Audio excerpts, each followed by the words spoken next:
There's a lot of intense moments, obviously, in these episodes. As a viewer, we have music cues that tell us how to feel, but you don't have that luxury on set. So, how did you prepare for these more intense scenes?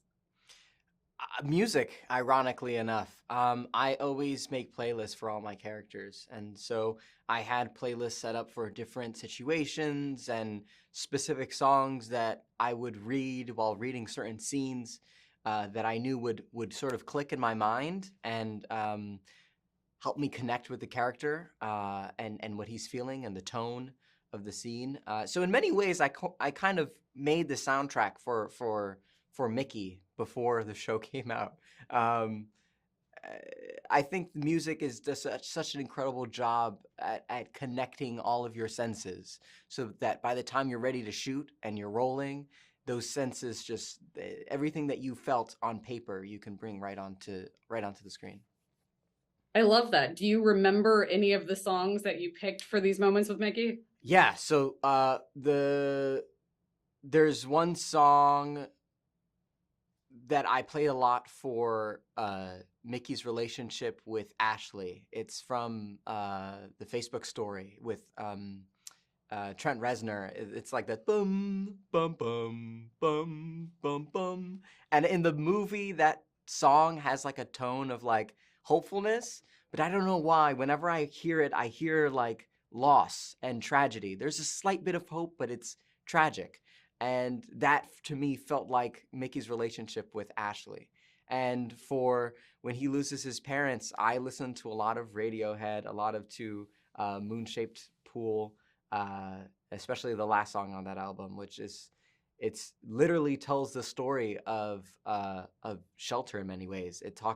It's sort of about the story of a kid who um, he's trapped in a house.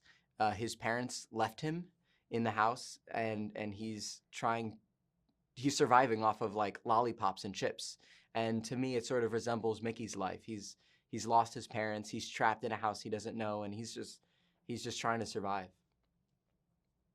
I feel like I need you to release a playlist of Mickey's Oh, songs I now. have. They're all out on Spotify. I love making playlists. That's like my passion. Wonderful. I love it. So surprisingly, this series has a lot of Holocaust connections. And I'm wondering from working on the series, what, if anything, did you learn about the Holocaust? uh, this actually connects to a larger point I felt about Mickey.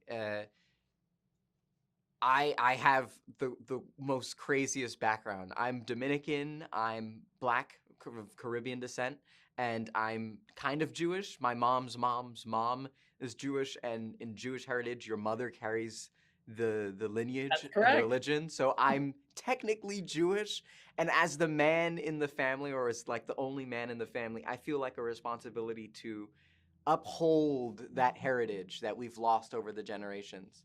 So I started going to synagogues and reading the Torah and the Tanakh so I could learn more about that heritage, and through it I've learned a lot about the resiliency that is so prevalent in Jewish heritage. Not only in the history and the exoduses, but also just about the people. And perfect example is Harlan. If you look at his history and his background, he was a super resilient person who overcame all of his challenges. And that's something that I see in myself and my family, a family of immigrants who came to New York City and survived. And that's the same thing Mickey does. He comes to a suburban town he's never been to before and is just trying to survive.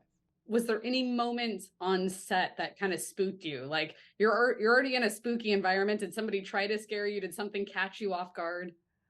I have a really, really low spook factor, or really high spook factor, because growing up, I watched maybe the worst movies a kid could watch. I was watching The Shining and it's Akira Kurosawa's son. He makes these really fantastic horror flicks, but they're scary. They're really scary, and I grew up watching those pieces, and so my bar for horror is really low. But yeah, that's my best way of answering that.